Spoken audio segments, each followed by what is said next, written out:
Mesdames, Mesdemoiselles, Messieurs, bonsoir. Je vous demande de bien prendre place. Nous allons commencer la séance. Merci. Chers amis, donc, bonsoir.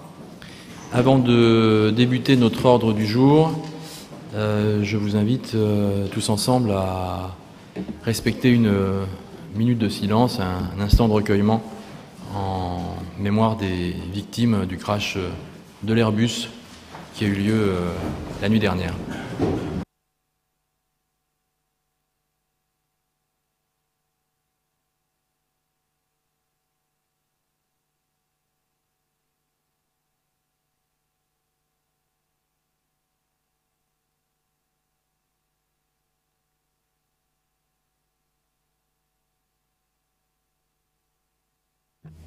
Je vous remercie.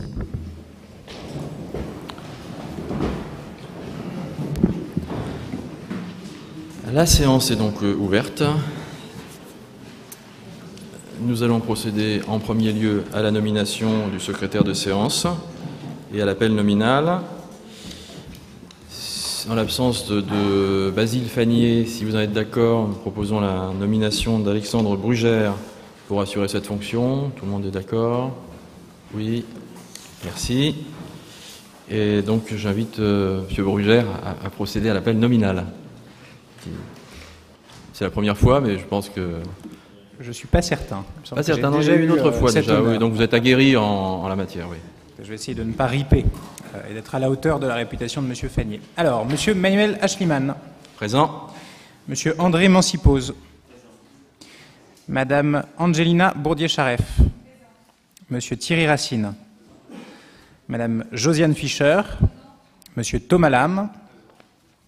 Monsieur Laurent Martin-Saint-Léon, excusé pour voir Madame Fischer. Madame Caroline Carmontran. Elle va arriver? D'accord. Madame Marie-Do Ashliman. Madame Catherine Esclatier, excusée pour voir Monsieur Marr. Je crois que c'est un retard. Madame Claire Mayoli-Florentin, excusée pour voir Monsieur Pessic. Madame Julie Casaban. Monsieur Frédéric Sidbon. Madame Sylvie Ménard. Monsieur Stéphane Pessic. Monsieur Brugère Alexandre, présent. Madame Marie-Aimée Péné. Monsieur Thierry Sellier. Présent. Monsieur Basile Fagnier, excusé pour voir Monsieur Ashliman. Madame Rita Shriki-Mangeot. Monsieur Jean-Claude Bleu. Présent. Madame Colette Perrault. Monsieur Guillaume Marr. Madame Sarah Mazoir, excusée pour voir Madame Ménard. Madame Florence Sivac. Monsieur Kéredine Djedoui. Madame Hortense Calance. Monsieur Éric Justice, excusé, encore en retard, pour voir Madame Casaban. Madame Marie-Christine Saradjan. Madame Lara Parnin, excusée pour voir Monsieur Sellier. Monsieur Thierry Michel Isoard. Madame Cécile Deloy. Monsieur Lawari Moueden, Madame Danielle Guettet, Monsieur Antoine Depince, excusé pour voir Madame Deloy, Monsieur Pierre-Nicolas Burel, Madame Armelle Salambien, excusé pour voir Monsieur Racine, Monsieur Amaury Trémaud, excusé pour voir Monsieur Bleu, Madame Wardia Alouanafer, Monsieur Raphaël Deguerre, excusé pour voir Monsieur Justice, Monsieur Henri de Massia. Madame Louise Bressange, excusée pour voir Madame Péné. Madame Marie-Christine Baillet. Monsieur Feliciano Gomez. Monsieur Luc Bérard de Malavas, excusé pour voir Monsieur Gomez. Madame Delphine Méric, excusée pour voir Madame Baillet. Monsieur Romain Génin. Monsieur Brian Defer. Madame Sana Aloulin, excusée pour voir Monsieur Janin. Monsieur Laurent Guillard. Madame Ratiba Razouki Andalousie. Monsieur Thierry Legac. Monsieur Frédéric Martin.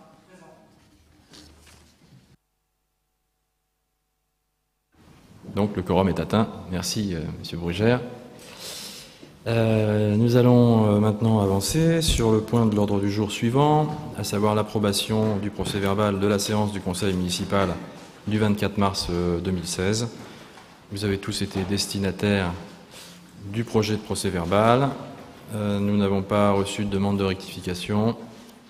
Donc, a priori, je vous soumets ces procès-verbaux pour le vote. Qui vote pour? Qui vote contre? Qui s'abstient? Adopté, je vous en remercie. Et maintenant, on aborde le chapitre subvention et je donne la parole à monsieur le Premier maire adjoint, André Mancipose.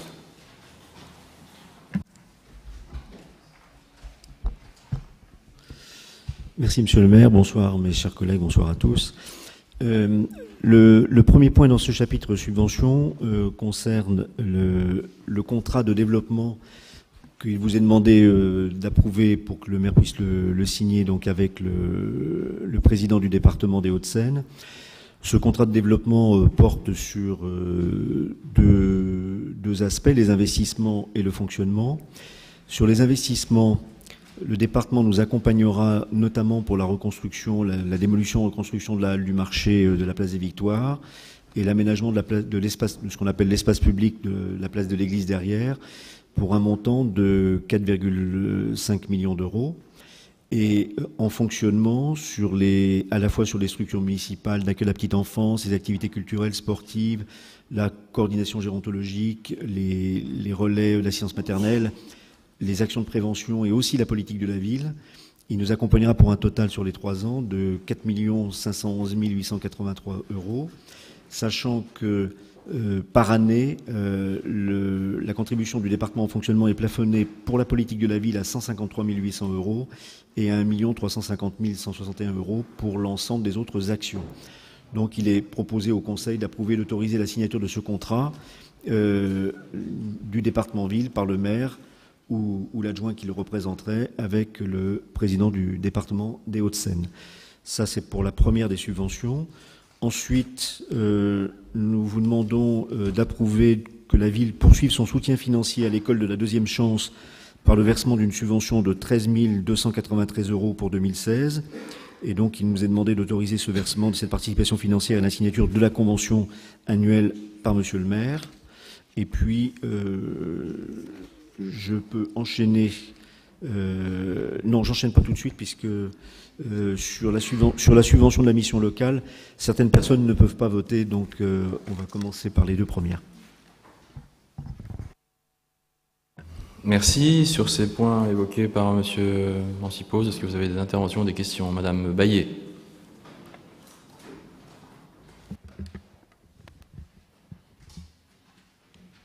Oui, bonsoir à tous.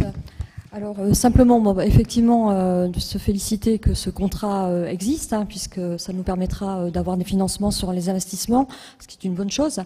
Je regrette peut-être de ne pas, que dans votre dossier, vous n'ayez pas présenté les choses de façon un peu plus précise, notamment au regard des pièces que vous avez dû fournir pour présenter votre dossier au conseil départemental.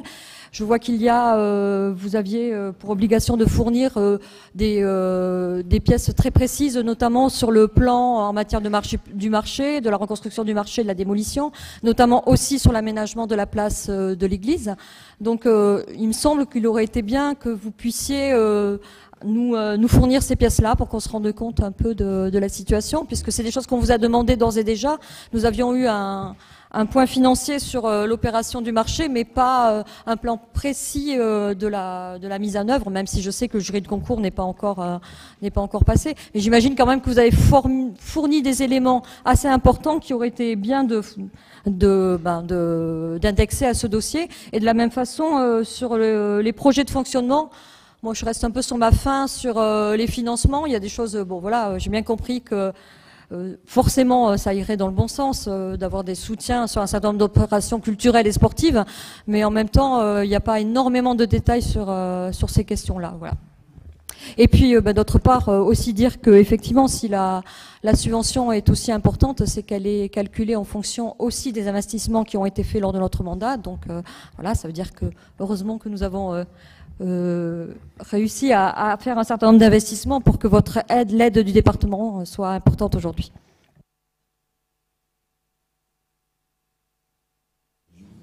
priori, il n'y a pas de rapport entre les... Mais bon, je vais laisser la parole à M. Mancipose. Je ne vais pas vous faire de peine, mais bon. Oui, sur votre conclusion, j'avoue que je n'ai pas percuté ce que vous disiez. Mais alors, sur les dossiers d'investissement, nous n'avons pas fourni au département de détails avec des plans précis, etc. On a finalisé simplement, les services, ont finalisé un macro-budget d'investissement dans les grandes lignes en fonction de leurs expériences, si vous voulez, de ce que ça voulait dire de refaire une halle, d'installer un parking ou de refaire une place et les voiries attenantes. Ces éléments feront l'objet évidemment ensuite d'un appel à concours, comme on l'a dit, de projets détaillés auxquels vous serez associés et pour lesquels on vous présentera l'ensemble des détails du projet, tant architectural bien sûr que financier.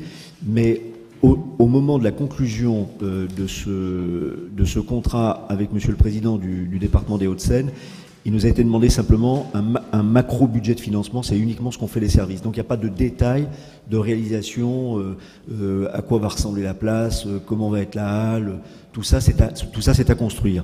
Ensuite, pour le fonctionnement, juste un point, les structures municipales, si vous voulez, les montants qui sont indiqués, ça veut dire que pour chaque crèche, il y a un montant qui tient compte du nombre de berceaux, de l'occupation, etc. C'est quelque chose qui est assez classique que vous avez connu et qui est un peu basé, un peu comme la contribution de la CAF, si vous voulez. Donc voilà. En ce qui concerne par contre ce qu'on appelle les activités culturelles et les activités sportives, pour être tout à fait transparent, il s'agit des subventions que le département distribuait jusqu'à présent directement. Donc il n'y a pas un effort particulier, on ne va pas vous vendre ce qui n'existe pas, mais il va nous déléguer le fait d'être guichet unique, à la fois pour distribuer ces subventions qu'il distribuait lui, et que nous, on y ajoute bien sûr les subventions de la commune. Donc voilà ce que je peux vous dire. Et sur la politique de la ville, c'est pareil. Madame Achiban notamment avait présenté le dossier politique de la ville lors de conseils municipaux précédents. Et là, c'est la part du département. La seule bonne nouvelle, si vous voulez, c'est que par rapport à la région qui s'est désengagée sur la politique de la ville, le département maintient ainsi le montant de sa subvention sans la baisser. Donc ça, c'est plutôt une bonne nouvelle pour toutes les associations qui sont contributrices à la politique de la ville. Voilà, Madame Baillet. Merci. Je vais laisser la parole à Madame Fischer. On me signale que dans le public, on entend assez mal. Donc peut-être faut-il rehausser le son un peu. Voilà. Une réponse peut-être à l'allusion de Madame Baillet concernant Si tout à l'heure, à la fin de votre intervention, vous avez parlé des investissements et des investissements qui avaient été faits. Juste pour dire que si effectivement, dans le contrat départemental, en ce qui concerne la subvention de fonctionnement, celle-ci est calculée à partir de la moyenne des 3 années précédentes. Donc effectivement, pour le fonctionnement, le calcul est basé sur la moyenne des 3 années, mais pas pour l'investissement. Pour l'investissement, c'est le choix du conseil départemental par rapport aux projets qui sont proposés à la signature du président et de l'Assemblée départementale.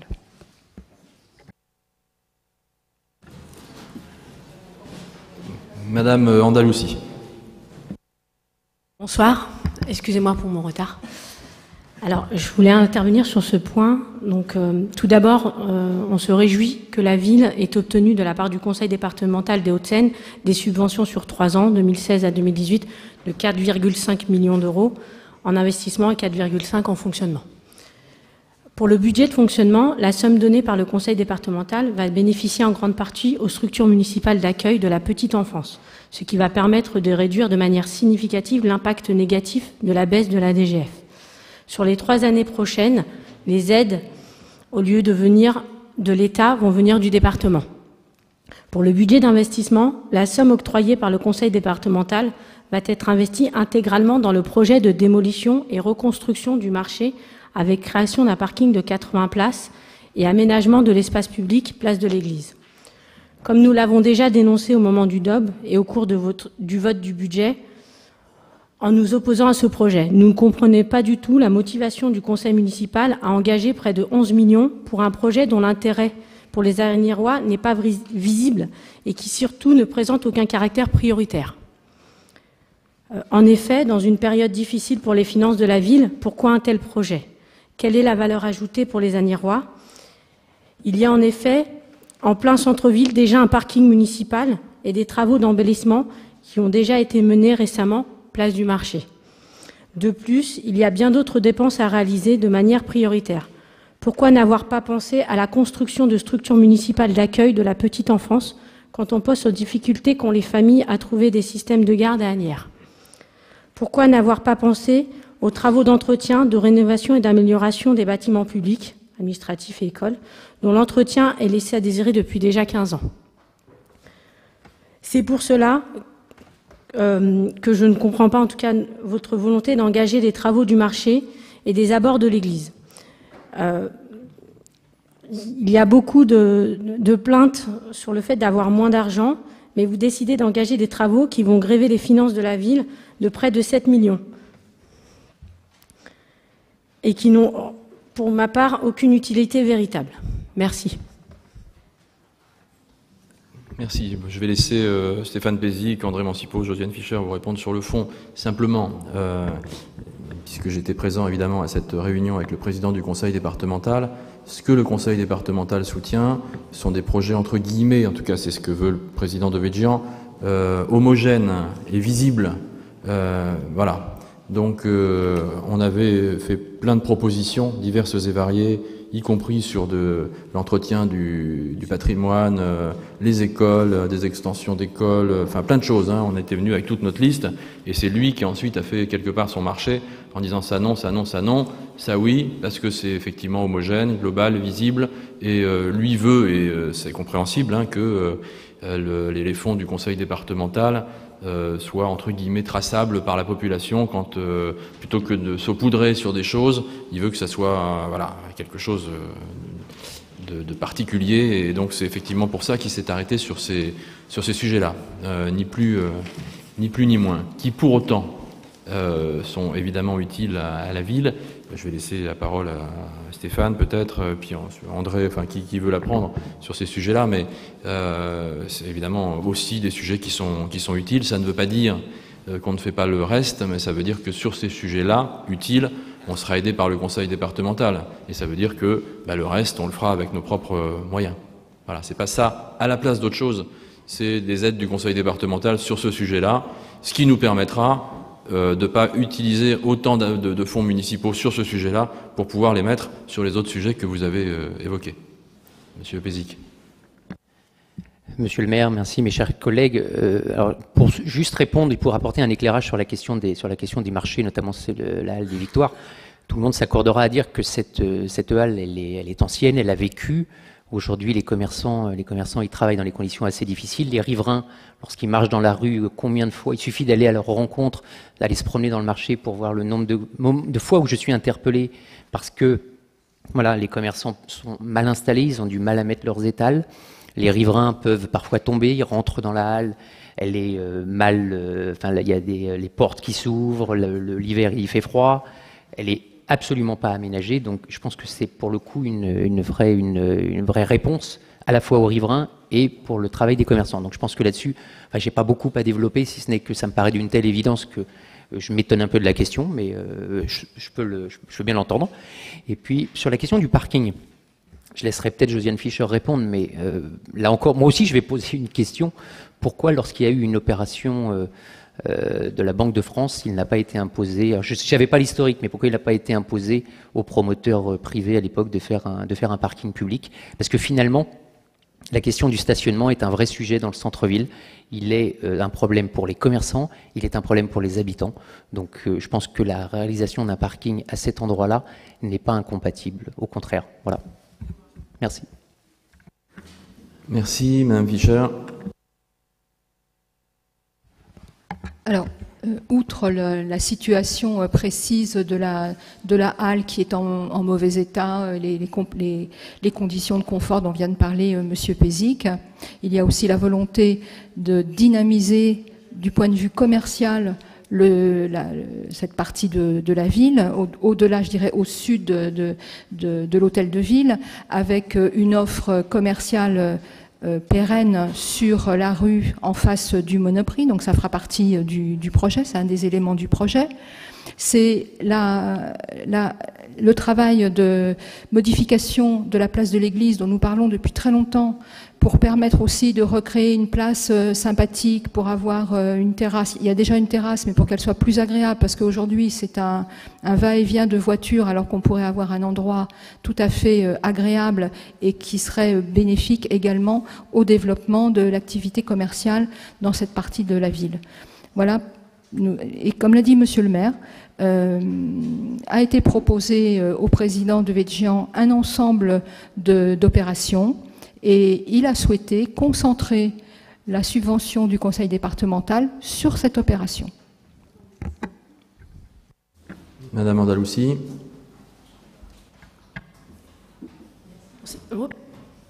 Merci pour ces précisions. Je disais pas que le projet était pas bon, je disais qu'en tout cas, à l'heure actuelle, étant donné la situation de la ville, je pensais qu'il aurait pu être fait, mais un peu plus tard, et qu'il y avait d'autres priorités. Mais je dis pas que le projet n'est pas bon, c'était juste un petit point. Merci. Merci pour ces précisions. En fait, c'est vrai que ce projet faisait partie de notre programme municipal, donc effectivement, on déroule les différents engagements qui sont les nôtres, mais encore une fois, avec pour nous simplement le constat que, et c'est bien, que le conseil départemental vient soutenir financièrement ce projet-là plutôt qu'un autre, mais ce qui ne remet pas en cause nos autres projets aussi. Voilà. Simplement, on a notre enveloppe à nous, on a l'enveloppe financière du conseil départemental qui va venir abonder ce point-là. Mais pour autant, le reste, on le fera aussi. Voilà. Donc finalement, c'est simplement ce qu'on paiera pas là, on le paiera ailleurs, quoi. Donc au final, le résultat sera le même. La répartition simplement des soutiens sera différente. On va procéder au vote. Ouais. Alors, vous êtes prêts à voter? Oui. Alors, qui vote pour? Qui vote contre? Qui s'abstient? Je vous remercie. Alors, oui, Monsieur Lame va sortir. Non pas que nous ne voulions plus le voir, parce que finalement, on l'aime bien. Mais ça concerne une délibération dans laquelle, dans une structure dans laquelle il a des responsabilités, et vous le savez évidemment, pour éviter tout risque de conflit d'intérêts. Eh bien voilà. Donc là, on est sur l'école de la deuxième chance, hein, c'est ça? Personne d'autre n'est administrateur de l'école de la deuxième chance? Non? Vous êtes sûr? Bien. Alors donc, on peut avancer. Monsieur, ah oui, si vous voulez, monsieur le premier adjoint ou moi-même, comme vous voulez. Hein. Je suis partageur, moi, donc voilà. Alors, la ville souhaite poursuivre son soutien financier à l'école de la deuxième chance par le versement d'une subvention de 13 293 € pour 2016. Aussi, il nous est donc demandé d'autoriser le versement de cette participation financière et la signature de la convention par moi-même. Voilà, bon, c'est rien de particulier, enfin c'est bien, mais rien d'exceptionnel. Bon, pour? Merci. Qui est contre? Qui s'abstient? Je vous remercie, c'est adopté. Alors maintenant, par contre, je vais sortir moi-même, puisqu'étant administrateur du groupement pour lequel nous allons procéder au vote, donc de la mission locale. Y a-t-il d'autres membres de la mission locale? Donc Monsieur Lame qui est sorti déjà et qui reste dehors, plus Marido et moi-même. Et je passe la parole à Monsieur le Premier maire adjoint.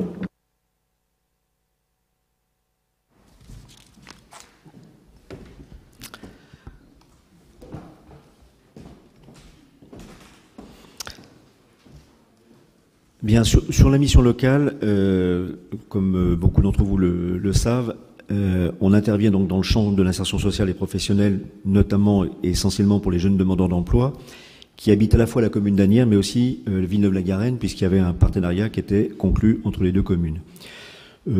Juste un rappel, en 2015, et c'est quand même très conséquent, 1764 personnes, pour être précis, ont été accueillies par la mission locale, dont 1074 jeunes Agnérois.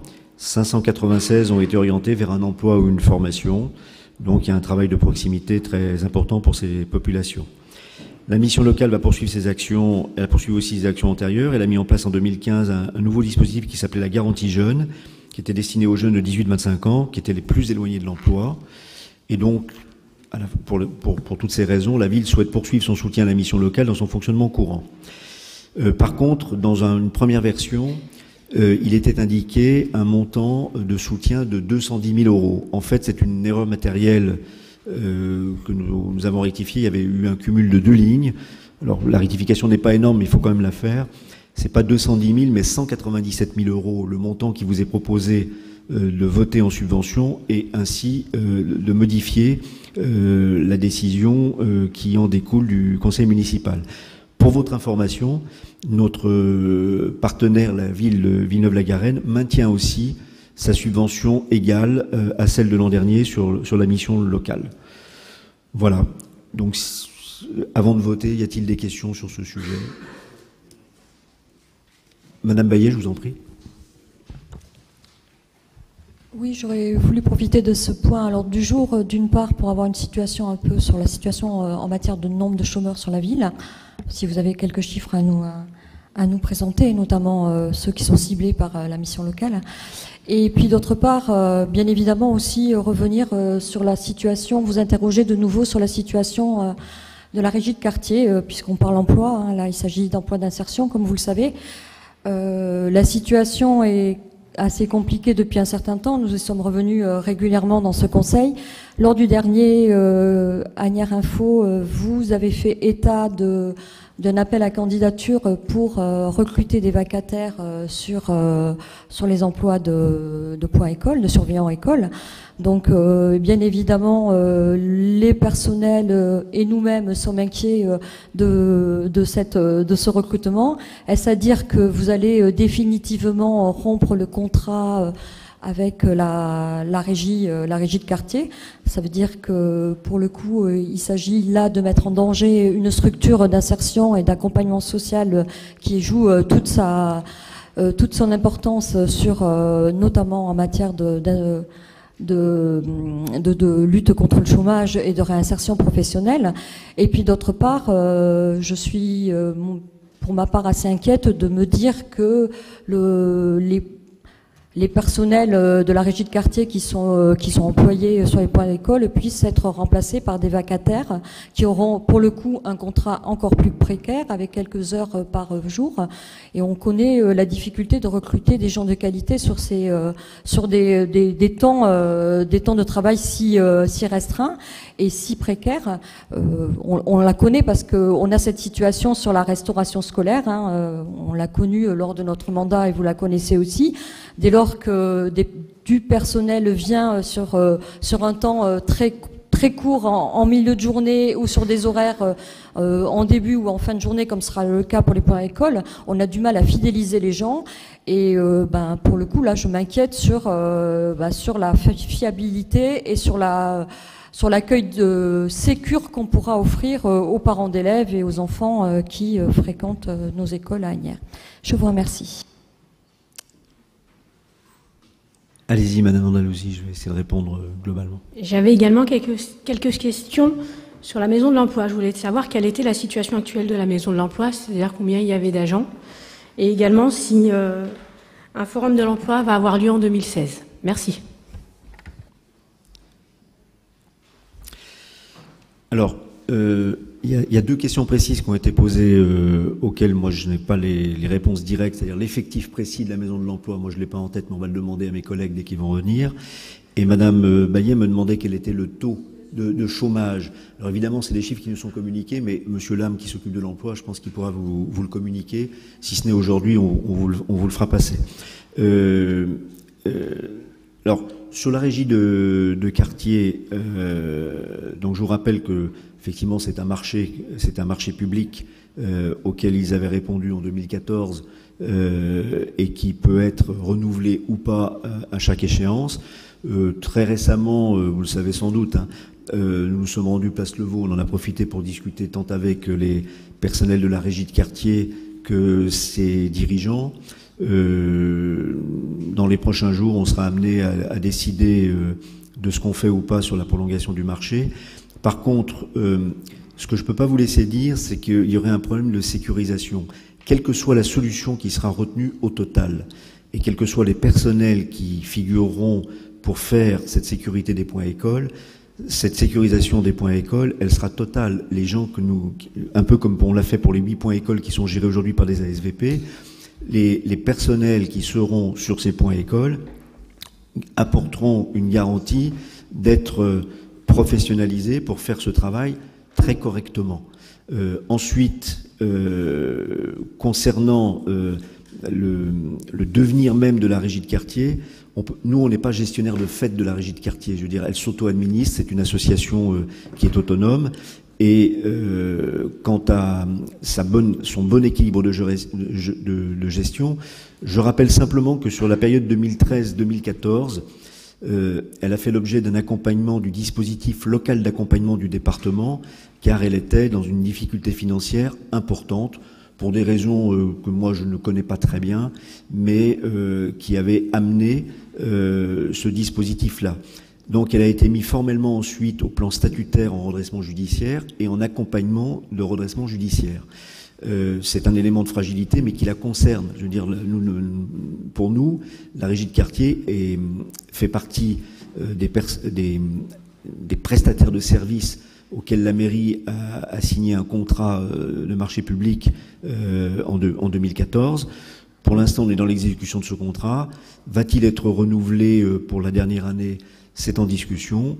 Et quelle que soit la décision qui sera prise, les personnels, encore une fois, qui seront sur le chemin des écoliers, au bon sens du terme, seront tout à fait professionnels. Voilà.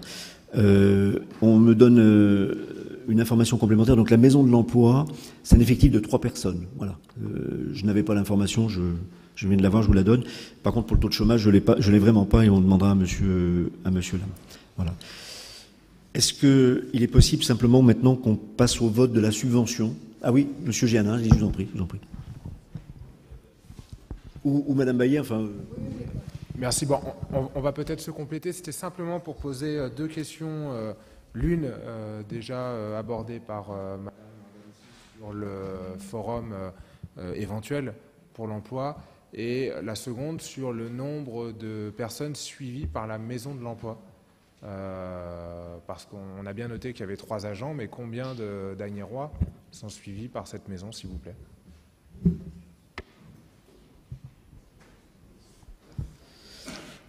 Alors,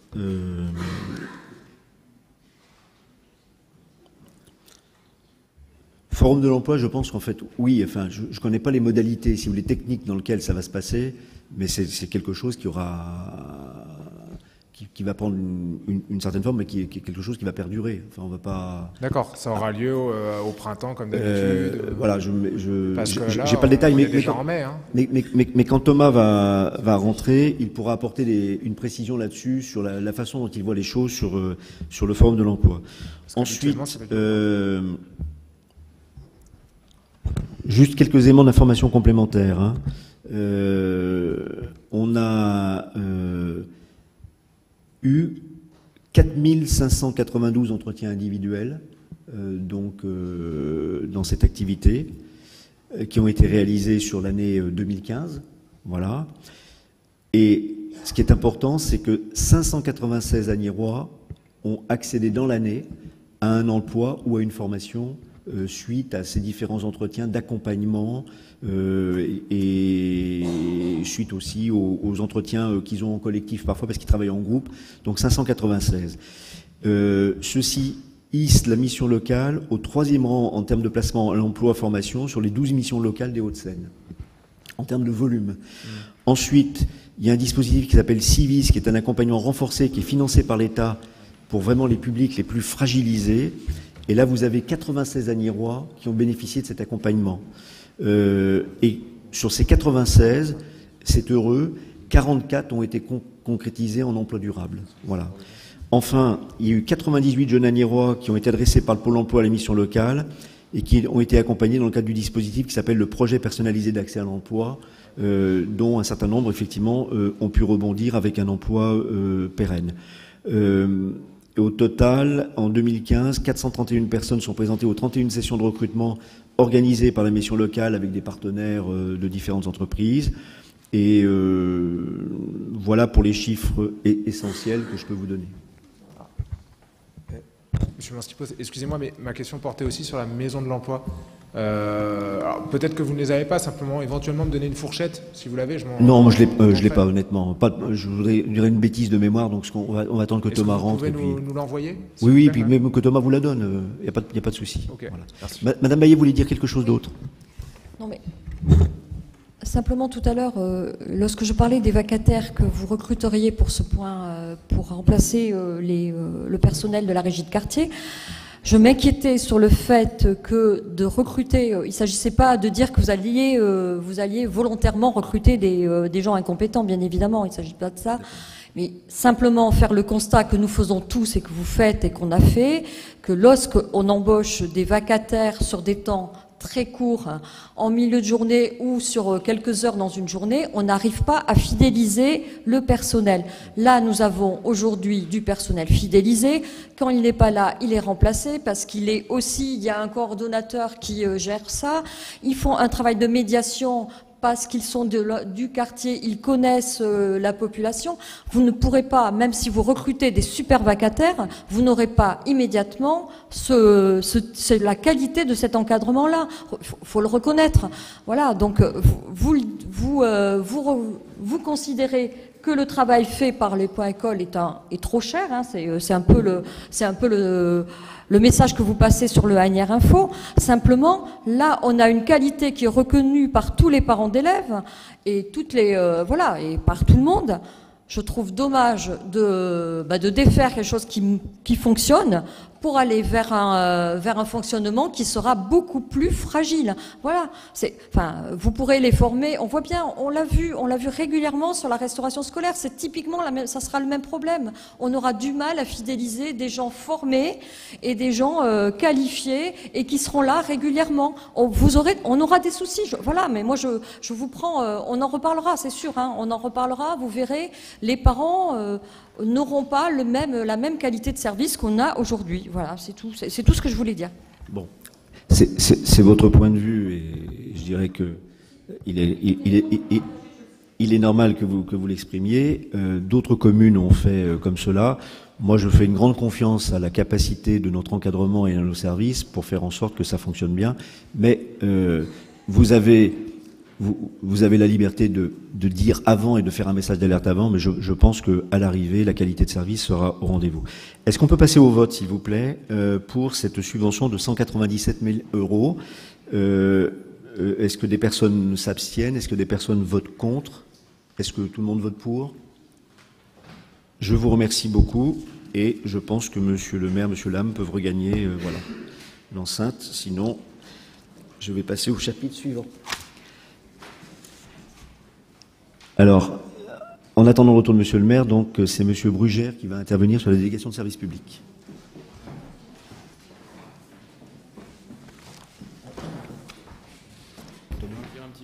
Oui. Attends, une seconde. Thomas, tu as peut-être quelque chose. Voilà. Alors simplement pour que chacun puisse constater les limites de l'exercice quand même, c'est que la loi, les textes imposent, pour éviter tout conflit d'intérêts, que les élus concernés dans les différentes instances sortent de la salle, sauf que les questions que vous avez à poser, elles concernent les domaines dans lesquels ils ont cette compétence-là, de par leur présence dans les différentes instances. C'est pour faire constater la limite de l'exercice, c'est malheureux d'ailleurs. Hein. Bon, voilà. Cela dit, n'hésitez pas à poser vos questions à Thomas Lame et à Marido et à qui vous voulez, les jours où il n'y a pas de vote de subvention attenant, quoi, quand il y a un sujet sur l'emploi, etc., mais où il n'y a pas nécessairement le vote de subvention, parce que s'il y a un vote de subvention, ils sont obligés de sortir de la salle. Voilà, vous savez, vous connaissez les règles aussi bien que moi. Juste 2 précisions, puisque j'ai toutefois une oreille qui a traîné, non pas sur le sujet pour lequel j'étais sorti, mais sur un autre sujet que vous évoquiez, sans ouvrir de débat là-dessus. Juste deux précisions. On n'ouvre pas un débat sur la régie de quartier. J'ai bien entendu que vous aviez envie, mais il sera temps d'en reparler.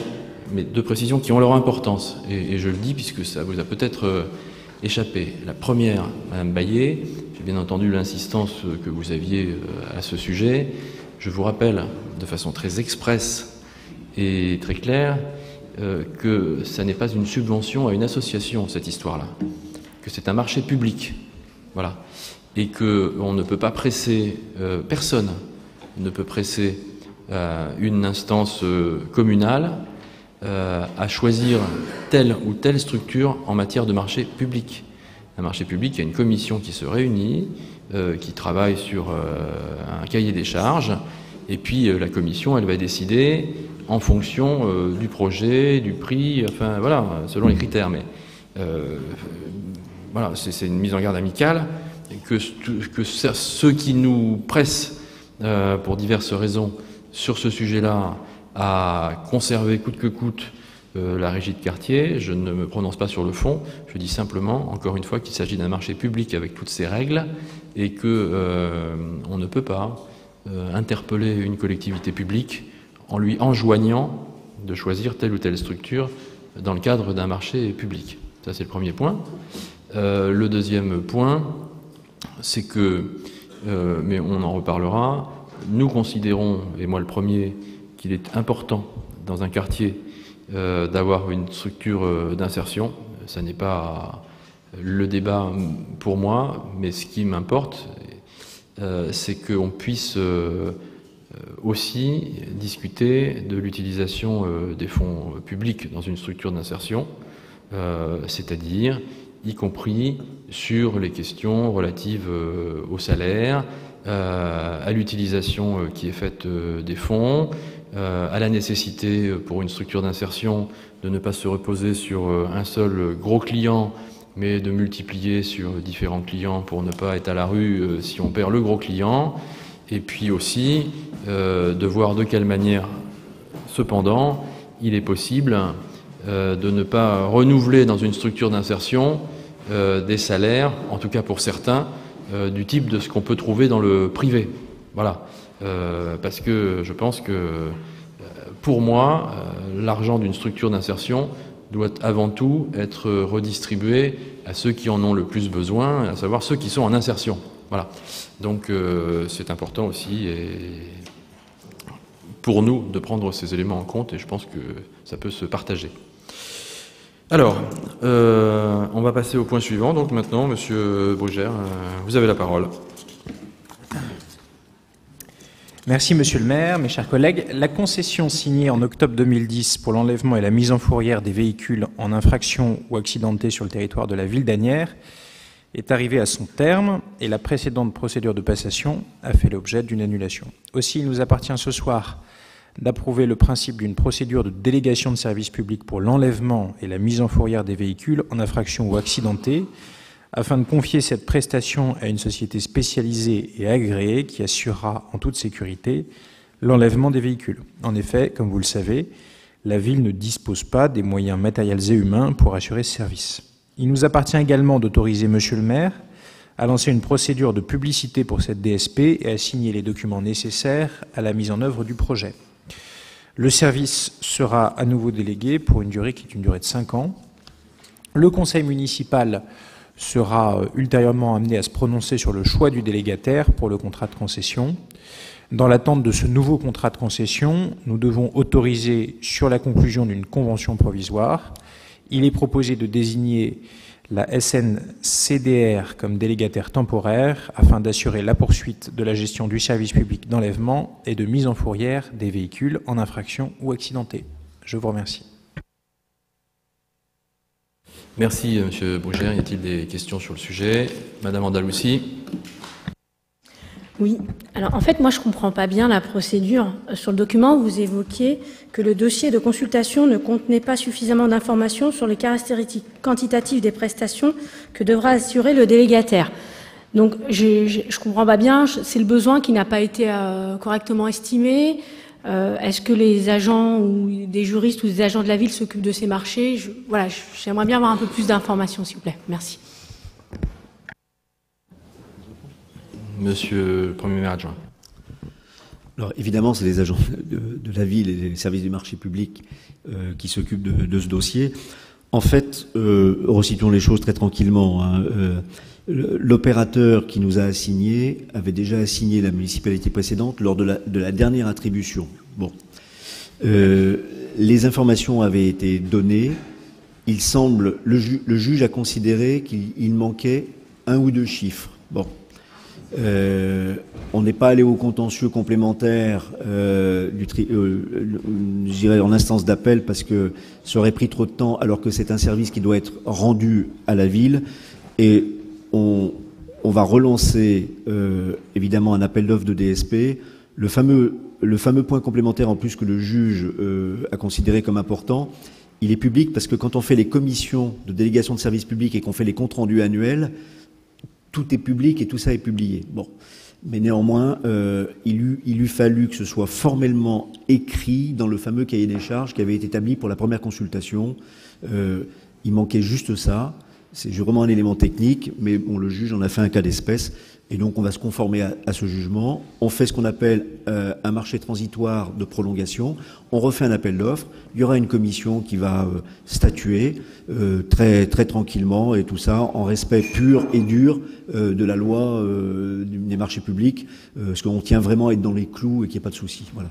Et d'ailleurs, une des représentantes, non de la majorité, mais de l'opposition était présente lorsqu'on a présenté ça. Voilà, c'est assez technique, mais il vaut mieux faire ça comme ça plutôt que d'aller sur un contentieux en appel parce qu'on serait sans solution pour la ville. Or, on enlève quand même chaque année un peu plus de 3000 voitures quand même, hein, 3000, 3500 voitures, donc il y a du boulot, quoi. Enfin voilà, donc il faut que ça se fasse. Monsieur Gênes. Oui, merci. Une petite question, parce que Madame Andaloussi a déjà tout dit. Est-ce qu'il serait possible d'obtenir la décision du TA, du tribunal administratif, parce que pour ma part, je ne l'ai pas vu, mais à culpa, peut-être que d'autres collègues en ont eu connaissance, mais moi je ne l'ai pas reçu, afin qu'on puisse bien lire les considérants du tribunal administratif et qu'on puisse avoir connaissance, hein, simplement, des raisons pour lesquelles le TA a annulé cette procédure. Merci. Alors, renseignement pris auprès de la CADA, ça n'est pas un document communicable, ça n'est pas considéré comme un document communicable, un jugement, mais il est librement consultable sur n'importe quel site. Voilà. Donc, bon. Donc nous, on respecte les prescriptions, mais vous pouvez le consulter sur n'importe quel site adéquat. Voilà. On est d'accord? On va passer au vote, si vous voulez bien. Alors, qui vote pour? Qui vote contre? Qui s'abstient? Je vous remercie.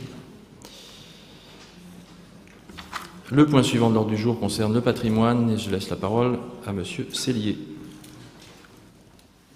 Merci, Monsieur le maire.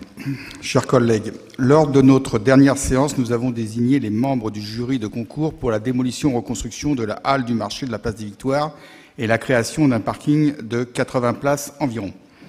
Le collège des professionnels, devant représenter un tiers des membres du jury, il nous appartient de porter leur nombre à 4 architectes et de modifier l'article 2 de la délibération du 14 avril 2016. Les 2 points suivants ont pour objet d'autoriser le dépôt de demande d'autorisation de travaux pour la modification des établissements recevant du public que constituent les écoles maternelles et élémentaires Flachat, afin de permettre leur mise en conformité. Enfin, la dernière délibération nous amène à autoriser le dépôt d'une demande de permis de démolir du pavillon situé 8 bis Villa Briffaut. Cette parcelle cadastrée section R numéro 83 fait partie du secteur de projet pour lequel la ville travaille en partenariat avec l'établissement public foncier de la région Île-de-France en vue de la requalification du quartier Voltaire. Merci.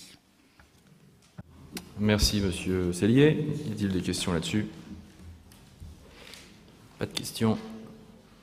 On va passer au vote. Qui vote pour? Qui s'abstient? Qui vote contre? Adopté. Je vous remercie. On passe maintenant au chapitre urbanisme et je laisse la parole à Madame Fischer. Merci, Monsieur le maire. Mes chers collègues, sur le chapitre urbanisme, je vous présenterai 2 points concernant la ZAC Parc d'Affaires. J'ai un petit... Il est par là? Ah. Merci. Okay. Voilà. Alors, nous avons 2 points. Le compte-rendu financier annuel et l'avenant numéro 3 au traité de concession. Alors, on vous a préparé, je remercie le service urbanisme et l'audiovisuel qui vous ont préparé un petit visuel pour vous remettre en mémoire ce que c'est que la ZAC Parc d'Affaires. Donc, vous voyez la situation de la ZAC le long de la Seine. Donc, on est dans le quartier de Seine. C'est la partie qui est la plus à l'ouest et la ZAC qui est la plus à l'ouest des 3 ZAC qui constituent le quartier de Seine, avec d'ouest en est la ZAC Parc d'Affaires, la ZAC Bord de Seine qui est en voie de finalisation et la ZAC PSA. Donc on voit bien la situation avec sa desserte exceptionnelle, proche de la A86, proche des voies sur berge, bien sûr, proche desservie aujourd'hui par le RERC. Demain, il y aura la gare du Grand Paris, la A15 à proximité. Voilà. Alors, d'abord, je voudrais dire que tout ceci, ce sont des images de concours, ce sont des images de principe, ce ne sont pas des images d'architecture. Hein. Ça vous présente une organisation et une idée des volumes, mais c'est absolument pas travaillé du point de vue architectural. Donc ici, vous avez une vue, vous retrouvez la Seine cette fois-ci en haut de l'image. Donc l'image est inversée par rapport au nord et au sud.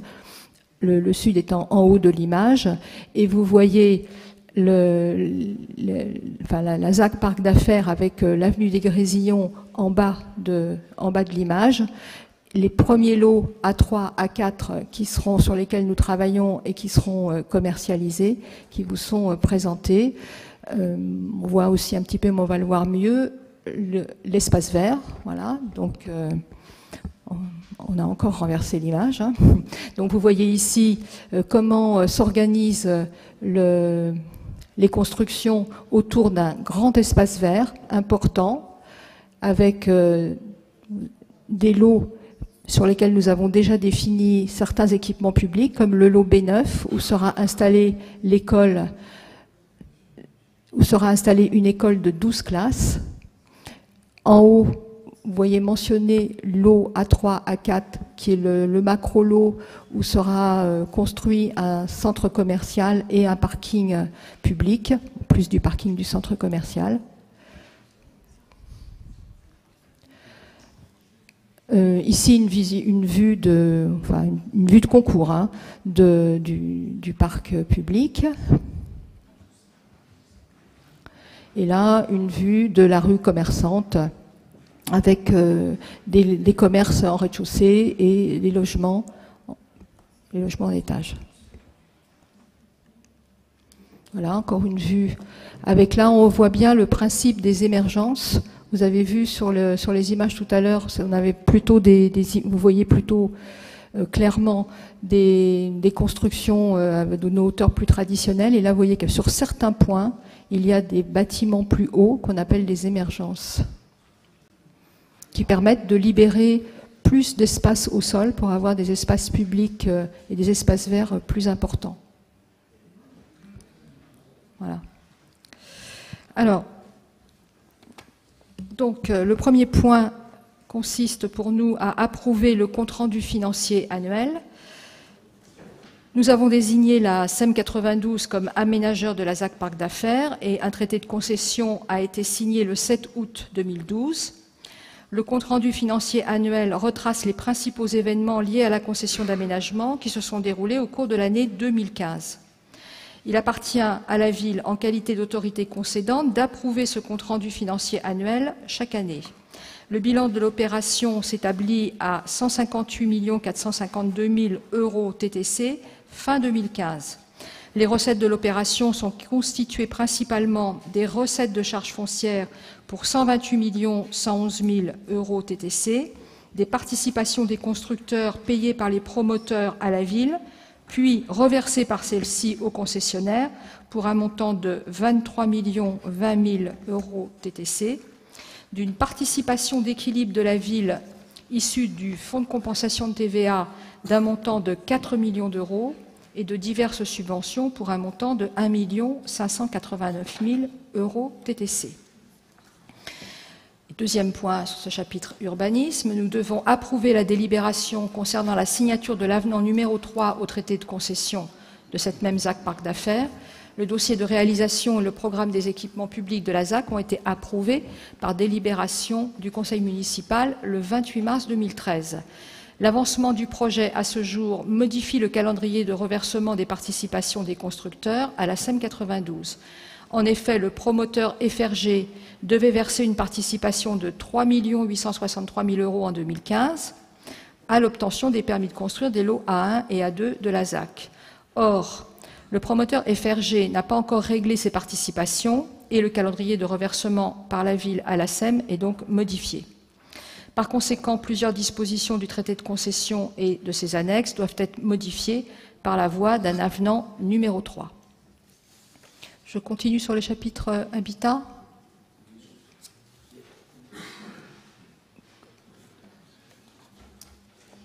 C'était ce que... je continue, je vous propose de poser les questions après.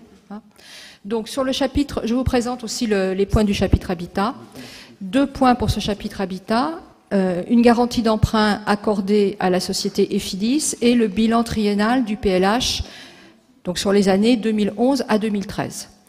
Concernant le premier point, il nous est demandé d'accorder la garantie de la commune au prêt contracté par la SA d'HLM Efidis dans le cadre d'une opération d'acquisition en VFA de 9 logements au 17 rue du Ménil à Asnières. Le montant garanti est de 1 693 978 euros.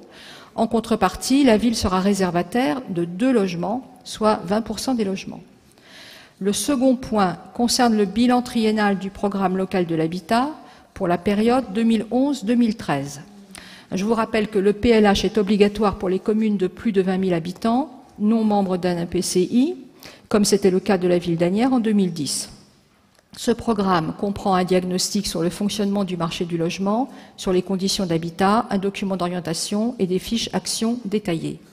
Le bilan qui nous est présenté ce soir permet de prendre acte des réalisations faites sur la période 2011-2013 pour chaque action, de dresser un bilan des constructions et de proposer des perspectives pour la seconde période 2014-2016. Je souhaite attirer votre attention sur quelques points forts de ce rapport. D'abord, en ce qui concerne la construction des logements neufs, je rappelle que l'objectif fixé par le PLH voté était de mettre sur le marché 2400 logements, dont 2300 logements neufs et 100 logements vacants. En 3 ans, 1223 logements neufs ont été construits, ce qui représente 50,96% de l'objectif, ce qui me semble assez remarquable, à la moitié du PLH de 6 ans. En 3 ans, donc on a fait pratiquement exactement la moitié de l'objectif. En ce qui concerne la production de logements sociaux, l'objectif était de produire 528 logements sociaux. En 3 ans, 243 logements sociaux ont été produits, soit 46% de l'objectif. Donc on atteint pratiquement, pareil, la moitié de l'objectif. En ce qui concerne le taux de logements sociaux, l'objectif était d'atteindre 20% de logements sociaux en 2016. Cet objectif a été atteint dès 2014 et même dépassé avec un taux de 20,79% de logements sociaux et le chiffre ce qui représente plus de 8000 logements sociaux aujourd'hui à Asnières. En ce qui concerne les réhabilitations des logements sociaux, la maquette en rue prévoyait 514 réhabilitations.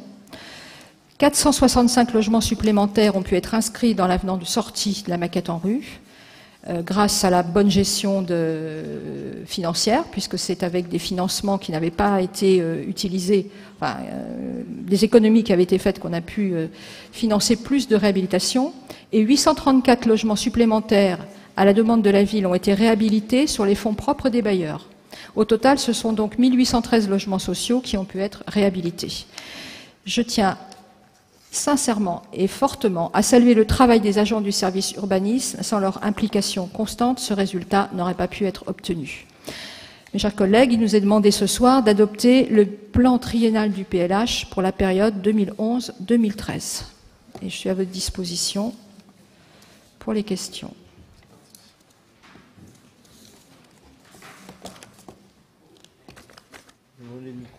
Merci. Madame Anadaoussi, allez-y. Merci. Alors, c'est un point qui est assez important. En fait, c'est un document qui est très important. Malheureusement, je ne suis pas très spécialiste. On a des chiffres très importants et c'est très compliqué. Donc, j'aimerais avoir un peu plus d'explications et des éclaircissements. Je vais vous donner quelques points. Donc, le point 5 sur le bilan financier. En gros, j'aimerais savoir si la ville gagne ou perd de l'argent. Ensuite, il y a sur le point B, donc au niveau du promoteur FRG, j'aurais aimé savoir pourquoi on demande un rééchelonnement. Le promoteur n'a pas versé la participation due. Pourquoi? Quels sont les éléments qui permettent cet accord de modification? Merci beaucoup. Sur la ZAC... On va laisser d'abord Mme Fischer répondre et puis après on prend votre question. Oui.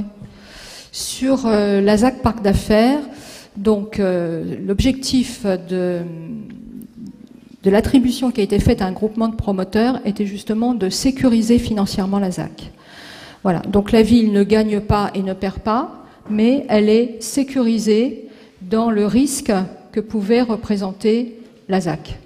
Et d'ailleurs, la ville avait apporté une garantie à la SEM 92, une garantie d'emprunt à la SEM 92 sur un montant important. Donc le fait qu'on ait maintenant un groupement de promoteurs qui s'est engagé financièrement sur toute la partie nord de la ZAC, hein, qui est aujourd'hui, sur laquelle on travaille aujourd'hui, le sud n'est aujourd'hui pas affecté. Enfin, pour l'instant, disons que le sud était en dormance. Nous sécurise et nous permet de plus sereinement, d'aborder les risques qui sont inhérents à toute opération immobilière de cette envergure. Après, sur FRG, quelques difficultés financières, donc les versements n'ont pas été faits. C'est une protection de la ville aussi qui avait été prévue, anticipée, c'est-à-dire que la ville n'a à verser à l'aménageur que les sommes qu'elle-même perçoit. Donc, lorsqu'il y a, pour une raison quelconque, une somme qui n'est pas versée à la ville, même si cette somme est due par la ville à l'aménageur dans le cadre du travail de l'aménageur, il est prévu dans le contrat d'aménagement que la ville n'a pas à le verser. Donc, on fait un rééchelonnement et c'était pour éviter que la ville n'ait à avancer de l'argent qu'elle n'ait pas d'abord perçu. Donc c'est valable pour l'ensemble des opérateurs. C'est pas spécifique à FRG. C'est bien prévu comme ça dans le contrat. Je viens de peut-être dire un mot quand même des équipements publics, parce que la ville, elle gagne quand même des équipements publics.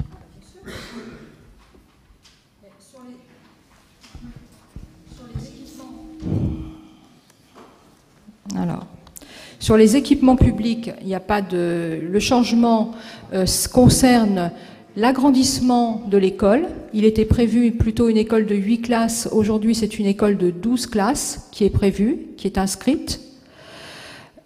Outre l'école, il y a, comme c'était prévu, le gymnase et la restructuration du stade, un équipement petite enfance de 60 berceaux et une halte garderie de 20 places, un parc de stationnement d'environ 100 places. Sur les espaces, alors, je vais vous redonner,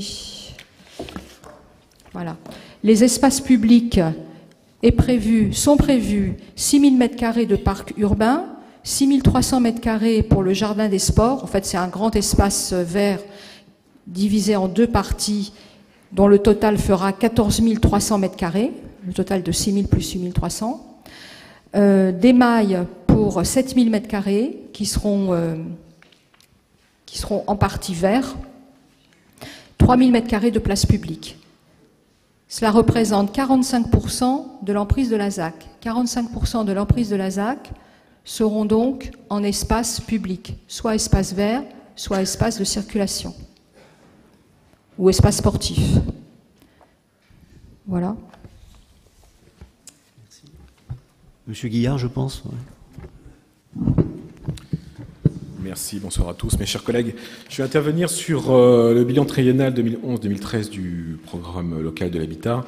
Bon, bien évidemment, c'est une délibération que je vais voter, évidemment, puisque c'est dans la droite ligne de notre action lors de notre mandat, en me satisfaisant effectivement non seulement de la photographie qui avait été faite de l'habitat sur la ville d'Asnières à l'époque, lors de l'élaboration justement du bilan de l'habitat sur la ville, et des mesures qui avaient été préconisées à l'époque. Mais par contre, j'aimerais vous faire part de quelques interrogations justement sur ce bilan, à savoir que, bon, on voit des réalisations qui sont satisfaisantes, puisque à mi-chemin, ma foi, nous devons a priori respecter le timing. Cependant, j'aimerais entendre de votre part quelques engagements sur la continuité en matière de production de logement social, puisque je vois que, bon, j'ai quelques inquiétudes d'après ce que je peux entendre sur l'action de la commune, à savoir respecter non seulement effectivement le seuil de 20%, mais pourquoi pas atteindre le seuil de 25%. Juste pour rappel, je vous rappelle que les faits disent, enfin les études nous rappellent que 70% de la population francilienne est éligible au logement social. Alors pas toutes au logement très social, très précaire type PLAI, mais pour autant peuvent tout à fait accéder à des logements sociaux type PLUS et PLS. Je vois que la ville d'Asnières n'est pas du tout effectivement produire jusqu'à 70% de logements sociaux. Là n'est pas mon propos. Mais pour autant participer à l'effort collectif, justement, en participant à peut-être plus que les 20 ou 25% que nous étions fixés comme objectif. J'avais fait part de mon inquiétude lors du conseil municipal où nous avions évoqué le rapport développement durable, de mes interrogations sur un autre sujet que le logement social, à savoir les logements en grande précarité, notamment énergétique. Il y avait un programme d'intérêt général qui avait été voté par notre assemblée à l'époque de notre mandat, qui permettait de subvenir aux besoins des copropriétés ou des propriétaires en situation de précarité énergétique ou tout simplement sanitaire. Et j'avais demandé quelques chiffres justement à ce propos. Je n'avais pas entendu justement de résultats qui avaient été donnés, à savoir jusqu'à quelle mesure la ville permettait à ses copropriétés, à ses propriétaires en état de difficulté, soit financière, soit tout simplement en matière de précarité énergétique, à quel point ils pouvaient être aidés par la commune. J'aurais aimé donc justement aussi vous entendre sur ce point, à savoir quel est le message que la ville veut porter auprès de ses habitants, qu'ils soient propriétaires précaires ou qu'ils soient locataires et éligibles à l'accession sociale. Je vous remercie. Mais sur le pic, je pourrais répondre aussi. Alors, là, nous parlons du bilan triennal 2011-2013, donc le programme de PIG auquel vous faites allusion et qui contient les aides de la ville, et pas que de la ville d'ailleurs, avec les autres partenaires concernant les actions contre la précarité énergétique, n'avait pas encore commencé, puisque ces actions, les premières attributions d'aide financière ont été faites, si je ne me trompe, en 2014. Elles n'avaient pas été faites lors du mandat précédent. Ça n'avait pas commencé. Donc on vous fournira un bilan, à moins que M. Mancipose ait des éléments là-dessus, sur peut-être au niveau financier, peut-être en tête ce qui a pu déjà être voté, enfin être décidé. Oui, ce que je peux vous dire, M. Guillard, c'est qu'on maintient bien évidemment une enveloppe budgétaire annuelle dédiée au programme d'intérêt général de réhabilitation de ces logements en précarité sociale. Monsieur Fagnier, qui est en charge du logement, je pense pourra vous communiquer le chiffre précis du budget qui a été alloué en 2015, budget primitif 2016. Donc la ville veut continuer d'encourager la réhabilitation de ces logements pour les populations concernées. On invite aussi, lorsqu'ils sont éligibles, certains Asniérois à solliciter aussi des aides départementales dans des domaines concernant soit l'amélioration énergétique du logement, soit des améliorations de confort proprement dit, notamment pour des personnes âgées. Donc on va continuer de développer un programme d'information là-dessus pour que les ayants droit potentiels connaissent les possibilités à la fois du PIC, mais aussi bien évidemment des aides départementales. Après, sur le logement social proprement dit, peut-être un petit mot. Alors, sur le logement social, je l'ai rappelé, les objectifs, lorsque le PLH a été voté, puisqu'à ce moment-là, la loi SRU imposait aux villes 20% de logement social, l'objectif était d'atteindre 20% de logement social. Aujourd'hui, nous l'avons atteint et nous l'avons même dépassé dès 2014. Entre-temps, la loi a changé et prévoit pour nos communes 25% de logement social, un taux de 25% de logement social en 2025. Donc aujourd'hui, nous sommes en avance, nous sommes pas en avance, mais enfin, nous sommes par rapport à la loi, nous avons jusqu'en 2025 pour atteindre ce pourcentage de 25% de logements sociaux.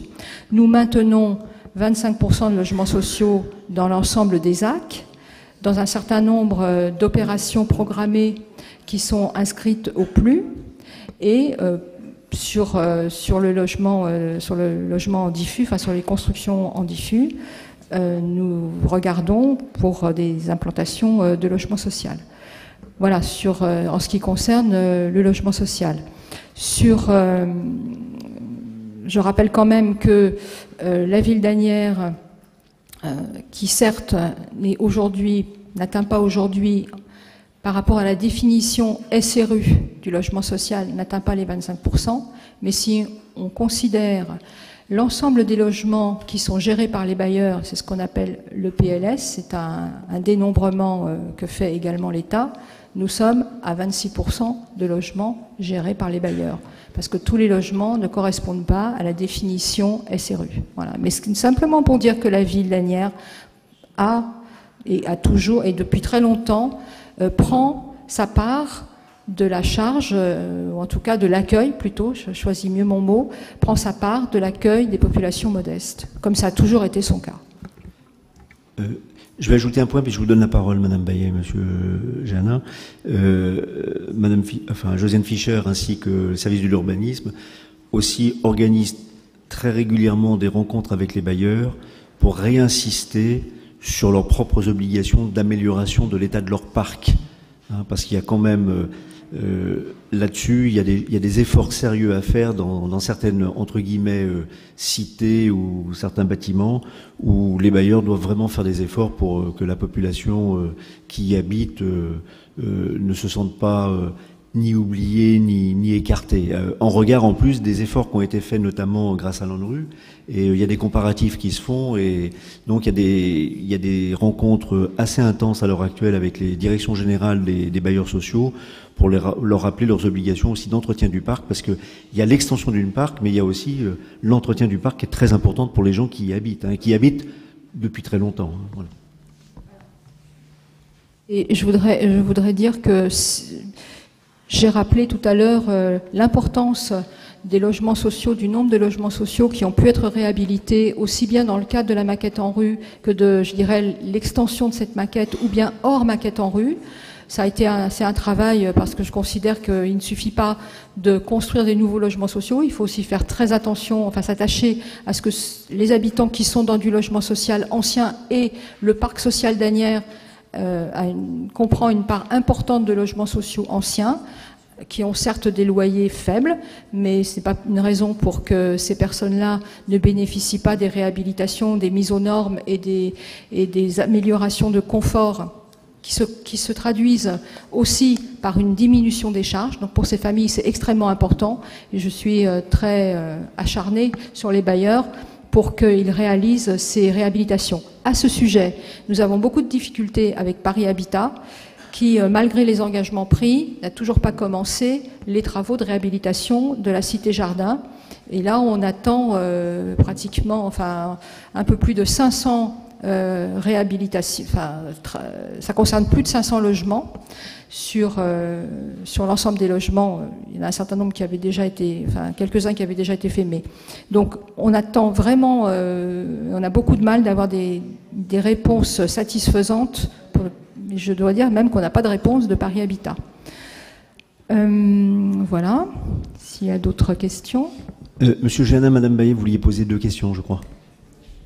Non. Allez-y. Oui, effectivement, non, c'est pas forcément une question, mais c'est des observations et rebondir sur ce que Josiane Fischer vient de dire en matière de logement social.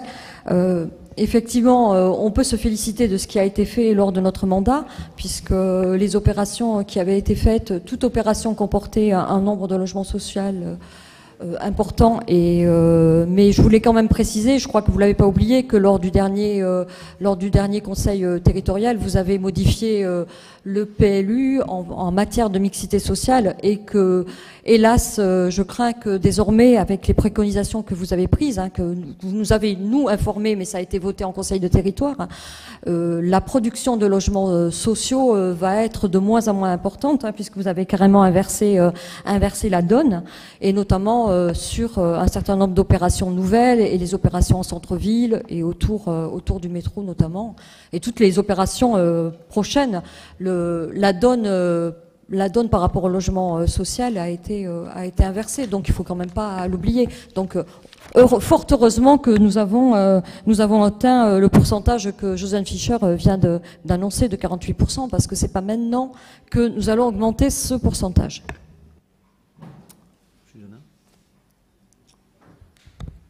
Oui, merci. Josiane Fischer saluait tout à l'heure dans sa présentation le travail du service Habitat, et elle avait raison, pour le coup, il faut saluer le travail des services qui est important, mais il faut également saluer le travail des politiques, parce que la politique de l'habitat, c'est avant tout une question de volonté politique. Et en l'occurrence, le bilan que vous venez de faire, il est le bilan d'une volonté politique qui avait été portée dans l'ancien mandat. Vous le savez d'ailleurs, puisqu'on avait eu les discussions ensemble à une époque sur cette question qui vous importe et qui nous importe aussi, cette question de l'habitat, qui importe à chacun, je crois, parce qu'elle est une question primordiale pour les Agnérois. C'est sans aucun doute l'une des priorités des Agnérois, la question de l'habitat. Et il faut saluer cette volonté politique qui a été mise en place, qui a manifestement porté ses fruits, ou en partie porté ses fruits, puisque une partie de ce qui était prévu a été réalisé, ce qui a permis à notre ville de rattraper son retard en matière de logements sociaux, parce que je rappelle que lorsque nous sommes arrivés en 2008, la ville ne comptait pas 20% de logements sociaux, alors pourtant que cette obligation était déjà en place. Programme qui a également permis la construction d'un certain nombre de nouveaux logements dans divers quartiers. Je ne vais pas m'appesantir sur la question, mais je tenais quand même à le rappeler parce que je vais maintenant faire un lien avec l'avenir. J'espère que votre volonté, vous, politique, pour l'avenir, sera tout aussi déterminée, sera tout aussi importante en matière de développement de l'habitat dans chacun des quartiers de notre ville et de développement notamment de la question du logement social. Il ne faut pas réduire le PLH, le programme local de l'habitat, à la question du logement social. Ce n'est absolument pas ce que je suis en train de faire.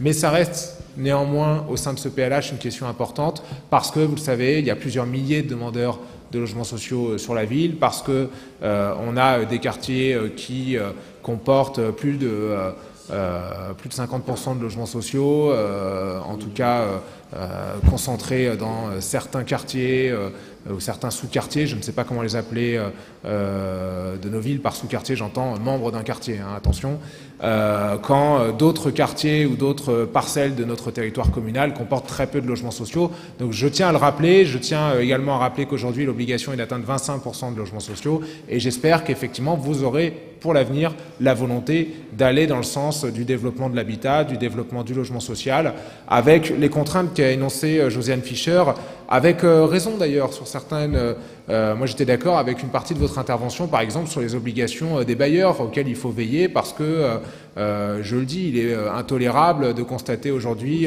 certains problèmes de manière récurrente dans certains logements gérés par des bailleurs privés. Je parle notamment de coupures de courant, de problèmes avec les ascenseurs. Les habitants du Flore, par exemple, rencontrent ces difficultés depuis plusieurs jours, que ce soit des logements sociaux ou non d'ailleurs.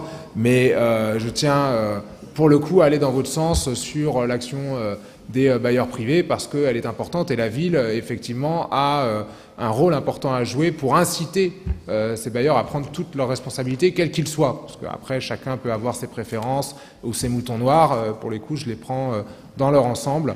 Voilà un petit peu ce que je voulais dire de manière globale. Merci. J'ajouterai un petit mot concernant le Flore, puisque vous en parlez. Mes chers collègues, je pense que vous savez que le Flore, les habitants du Flore sont restés pendant plusieurs jours dans une situation difficile à la suite d'un début d'incendie. Cet incendie a été très rapidement maîtrisé par les pompiers, mais a détruit le local électrique et toute la distribution électrique, et notamment les ascenseurs se sont trouvés privés d'énergie et donc ne fonctionnaient plus. Si le ERDF a pu restituer très rapidement, c'est-à-dire dans les 24 heures, l'alimentation dans les logements, qui a été considérée comme, à juste titre, comme prioritaire, l'alimentation des ascenseurs n'a pas été si simple que cela, pas simple du tout même, et donc les habitants sont restés privés d'ascenseurs et de lumière dans les parties communes pendant plusieurs jours. Cependant, j'ai été moi-même témoin, puisque j'étais d'astreinte, j'ai été témoin de l'engagement de toutes les équipes, des pompiers, de RDF, de la Croix-Rouge, pour apporter les meilleurs, le plus de solutions possibles, la meilleure réponse possible dans une situation très difficile, puisqu'il y a quand même 400 logements au Flore. Donc, comment fait-on ces 400 familles, c'est pratiquement 1000 personnes, enfin bon, c'est quand même très compliqué. Et je voulais aussi saluer le travail aussi bien des professionnels, des gardiens, du président du conseil syndical qui s'est investi pratiquement nuit et jour, de notre police municipale, des bénévoles de la Croix-Rouge qui ont fait, devant cette situation, qui ont vraiment mis tout leur cœur et qui ont fait avancer les choses à une vitesse, même si pour les habitants ça semblait difficile et ça a été long, beaucoup plus rapidement qu'on ne pouvait le craindre. Voilà. Et on a frôlé vraiment la catastrophe. On a frôlé la catastrophe. Oui, Madame Razouki. Merci. Je voulais intervenir justement sur ce point, vous y venez. Effectivement, un gros travail a été fait et je félicite tout le monde. Moi j'ai une petite question. Il y a beaucoup de personnes âgées sur ce secteur et effectivement la problématique des ascenseurs qui n'ont pas été rétablis, est-ce que la ville a mis à disposition peut-être des personnels pour pouvoir aider ces personnes âgées en difficulté qui malheureusement n'ont pas pu aller faire leurs courses ou autres? Merci. Alors, le premier jour, la Croix-Rouge était là et a aidé, et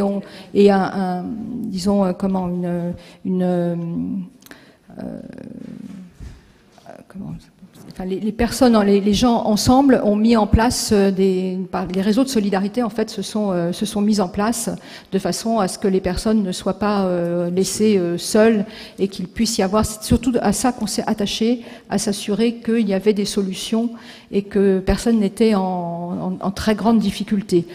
Des personnes qui avaient absolument besoin d'électricité parce qu'elles étaient, par exemple, je pense à une personne sur un lit médicalisé, enfin des personnes handicapées ou qui avaient absolument besoin d'électricité, ont pu être évacuées. Jusqu'à ce que, et en fait, là, dans les logements, l'électricité a été rétablie relativement rapidement, donc elles ont pu revenir assez vite. Très bien.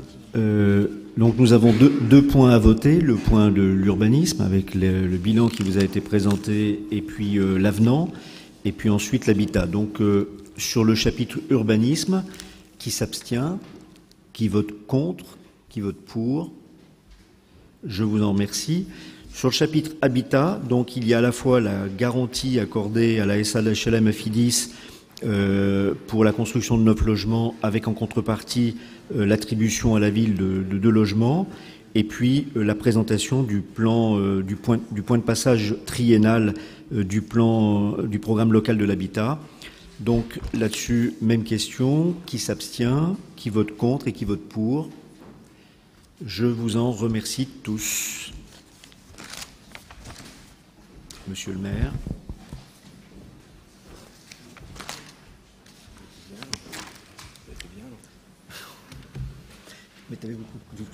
Bien.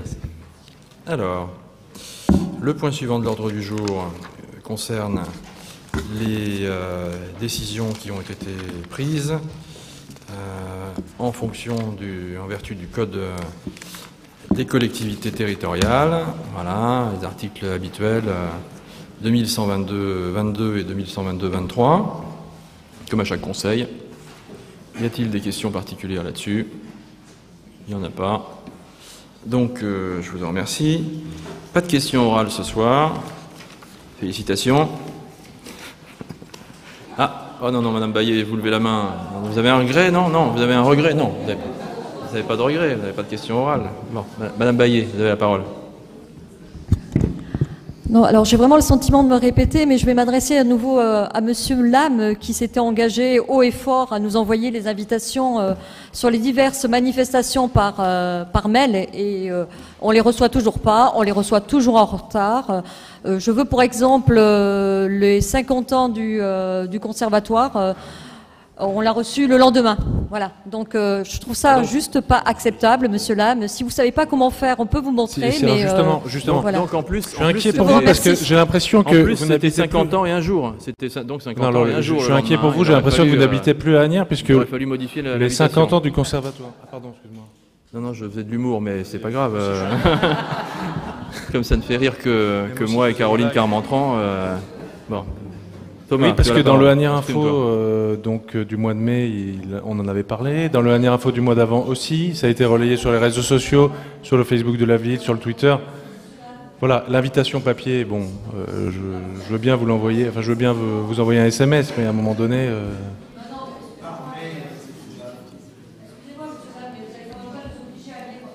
Madame Baillet, vous avez la parole. Attendez. Pourtant, c'est une très très bonne lecture. Faut qu'on entende quand même. Pourtant, c'est une excellente lecture. Alors, franchement, Monsieur Lame, vous n'allez pas nous obliger à lire Asnières Info pour pouvoir voir où nous devons aller à la rencontre des Asniérois. C'est quand même pas possible. Non, mais ça, c'est... Non, mais franchement, voilà, c'est ça. Non, mais ça, moi, jamais. Franchement, vous pouvez pas m'obliger à ça, sincèrement. Non, mais... Juste jusqu'à l'endroit. Mais quelle est la raison? Je comprends pas. C'est quoi le problème? Non, simplement, c'est qu'il y a énormément d'événements. Et alors, à quel moment on vous envoie une invitation et on vous envoie pas d'invitation? Sinon, on vous met tout dans le... Enfin, je sais pas, en fait. Mais envoyez-nous tout par mail et puis on décidera d'où on ira. Enfin, c'est quand même terrible, ça. Alors, plutôt par mail, plutôt que parce que en papier... Mais oui, mais par mail. Mais c'est depuis le début qu'on demande que ce soit par mail. L'invitation, vous pouvez nous l'envoyer par mail. C'est quand même terrible. D'accord. Voilà, enfin, je veux dire, on a tous... Oui, qu'on a tous des ordinateurs. Monsieur Lame a pris acte de l'envoi des invitations par mail. Pardon, Thomas? En plus, vous ferez des économies en plus, franchement. Des économies, oui, c'est vrai. Voilà une bonne idée. Merci. Bien, alors, ne bougez pas. Je vais laisser la parole maintenant à Monsieur Thierry Racine, ou à André, m'en suppose, ou à qui désire prendre la parole, non, a priori. Donc, Monsieur Thierry Racine, relativement à une excellente nouvelle pour la ville d'Asnières, relativement au port de la ville et aux perspectives de son développement. Monsieur le maire adjoint, vous avez la parole. Merci, Monsieur le maire, mes chers collègues, mesdames et messieurs. Juste avant d'aborder le sujet du port, j'aurais juste vous signaler l'arrivée au mois de juillet de la société Konica Minolta qui va s'installer à l'immeuble River Plaza. Je ne sais pas si vous voyez où c'est au niveau de Le Sieur et L'Oréal. Il s'agit de la direction régionale de Konica Minolta qui s'installe donc. C'est un regroupement de 2 directions régionales qui sont actuellement à Courbevoie et à Carrières-sur-Seine. Konica prend à bail 2500 m² et cela représente environ 235 salariés qui dépendront de ce site. Et je voudrais maintenant vous parler de la concession relative à la gestion d'un port de plaisance multisite à Asnières et à Villeneuve-la-Garenne. Voies navigables de France, qu'on appelle VNF en général, est un établissement public sous la tutelle du ministère de l'écologie qui exploite, entretient et fait la promotion des voies navigables. VNF avait concédé la gestion du port Van Gogh à la société Fleuve Concept en 1988. La concession étant arrivée à son terme, l'objet de la nouvelle consultation était de répondre aux besoins des usagers en leur apportant un service public portuaire de qualité, tout en s'inscrivant dans une démarche de développement durable et en valorisant le patrimoine dont il a la gestion. Il a été demandé aux candidats de respecter dans leurs offres les exigences environnementales relatives à la gestion des déchets, à la gestion des ressources, à la pollution des sols et des eaux, aux problématiques de dragage également, et de tenir compte des risques de crues centenales. Un des points importants du cahier des charges de VNF était de développer le tourisme fluvial et de faire d'Asnières une halte pour les plaisanciers. En plus de ces points souhaités par VNF, la volonté de la ville d'Asnières-sur-Seine était de conserver les bateaux habitations et les bateaux entreprises en maintenant des coûts raisonnables pour les usagers. Elle était également de profiter de cette nouvelle consultation pour élargir le périmètre du port, avoir une nouvelle visibilité sur la Seine au niveau du pont d'Asnières et en profiter pour développer notre activité économique. Ainsi, Voies navigables de France a décidé de jouer le jeu en acceptant que la ville et celle de Villeneuve-la-Garenne, puisque la concession est pour Asnières et pour Villeneuve-la-Garenne. Donc VNF a décidé de jouer le jeu en acceptant que nous participions à l'élaboration du cahier des charges et que nous intervenions à l'occasion du jury de sélection des candidats, en donnant à chaque commune une voix consultative. Le nouveau délégataire sera la société Marinov. La société Marinov est une filiale du groupe Suez et c'est la filiale de Suez qui gère les activités portuaires. Elle sera accompagnée dans ce projet par la Compagnie de la Seine et par Rosa Bonheur. Je vous donnerai tous les détails tout à l'heure et Stéphane Pessic rebondira sur le sujet. Ce qu'il faut noter, et je vais vous présenter les maquettes qui ont été faites à l'occasion de cet appel d'offres. Donc le point le plus innovant, c'est que le port bas, c'est-à-dire le port qui va être créé au niveau du pont d'Asnières, verra une plage à l'ouest. Oui. Voilà, je vous présente le plan tel qu'il a été prévu pour le port bas. Donc vous voyez au milieu, c'est le pont d'Asnières. En dessous, c'est la partie port de plaisance pour les bateaux de passage, donc souhaité par VNF. Et la partie qui est au-dessus du pont d'Asnières, c'est toute une nouvelle activité qui va se créer là, avec la création notamment d'une barge, voire même de 2 barges, qui seront déléguées à la société Rosa Bonheur. Rosa Bonheur, pour ceux qui ne connaissent pas, ils ont un bateau qui est installé sur la Seine, juste devant le ministère des Affaires étrangères. Donc sur les quais de Seine à Paris, avec terrasse et une barge. À quoi ça ressemblera à terme? Donc ça, c'est une vue faite par un artiste qui vous présente la barge avec son activité de restauration, de réception. Un autre point où vous voyez une espèce de petite plage. Une jolie terrasse sur la jetée, des activités nautiques qui seront créées et des activités sportives. Le port Van Gogh dans l'absolu ne change pas fondamentalement, puisque vous avez toujours les bateaux existants alors qu'ils sont présentés différemment et il y en aura un petit peu plus. Voilà aussi une petite présentation de ce à quoi ça ressemblera à terme. Vous avez même un petit verre de vin rouge si ça vous intéresse. Bon, ça. Alors, c'est pour quand? C'est pour bientôt. Donc, la concession commencera le 1er juillet 2016. Le début des travaux à Villeneuve-la-Garenne, c'est pour 2017. L'arrivée de l'activité Rosa Bonheur, donc la partie pont d'Asnières, c'est pour l'été 2017. L'inauguration du port Van Gogh modifié, puisqu'il y a pas mal de travaux à faire sur le port Van Gogh, c'est juillet 2019. Je ne sais pas si je vous l'ai dit tout à l'heure, mais simplement pour la ville d'Asnières, les investissements qui seront réalisés sont de l'ordre d'un peu plus de 7 millions d'euros. Et donc vous voyez les évolutions à terme qui sont prévues, mais bien entendu ça pourra bouger en fonction de ce qui sera décidé entre VNF, la ville et le délégataire. Donc des possibilités de voitures électriques, des navettes fluviales notamment pour les JO 2024. Il était un moment prévu dans les projets les plus fous de déplacer la gare Lige, de la mettre sur le port et d'en faire une gare fluviale. Donc vous voyez, tout est possible. Ce qui est prévu quand même dans les choses complètement objectives, c'est la construction par exemple d'un hôtel sur pilotis au niveau du port Van Gogh. C'est aussi, pourquoi pas, la mise à disposition d'une barge dans laquelle on pourrait avoir une activité je dirais de pépinière d'entreprise, d'espace de coworking, etc., etc. Donc, alors tout ça est prévu sur une durée relativement longue, hein, puisque cette concession, on n'a pas encore la durée précise de la concession, mais c'est entre 30 et 35 ans. Donc, on a le temps ça a le temps d'évoluer. Mais ce qui est clair, c'est que dès l'an prochain, au niveau du pont d'Asnières, vous aurez cette nouvelle activité de port de plaisance et du Rosa Bonheur et la remise aux normes du port Van Gogh dès 2019. Je voudrais juste passer la parole à Stéphane Pessic parce que nous avons travaillé, les services ont travaillé en commun sur ce projet et Stéphane s'est plus particulièrement occupé avec les services, que je remercie au passage, de cette partie, je dirais, plus commerciale. Merci. Oui, merci. Juste pour compléter les propos de Thierry Racine, c'est qu'effectivement la question du port bas était extrêmement importante et je pense que on a bien fait d'insister auprès de VNF pour être impliqué dans cette réflexion parce que un des constats qu'on avait fait, enfin que je fais moi en charge des commerces, c'est bien évidemment toute la difficulté qu'on a par l'absence d'entreprises en cœur de ville, en centre-ville d'Asnières, et donc qui rend le travail le service les commerces un peu en difficulté.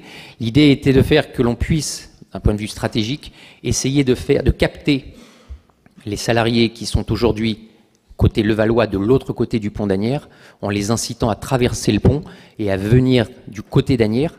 Mais pour les faire venir et donc consommer du côté d'Asnières, l'idée était qu'ils trouvent un focus, qu'ils trouvent un point d'ancrage pour venir sur Asnières. Et c'est vrai que cette barge, et en l'occurrence Rosa Bonheur, si vous avez l'occasion d'aller voir ce qu'elle fait, elle est aujourd'hui présente effectivement en plein cœur de Paris. Et c'est une chance pour Asnières parce qu'il en existe deux aujourd'hui des Rosa Bonheur. Il existe un Rosa Bonheur dans les buttes Chaumont.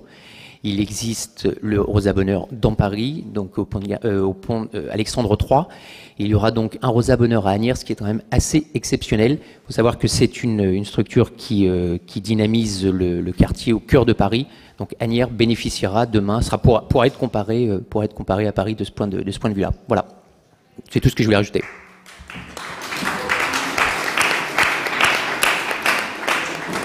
Très bien.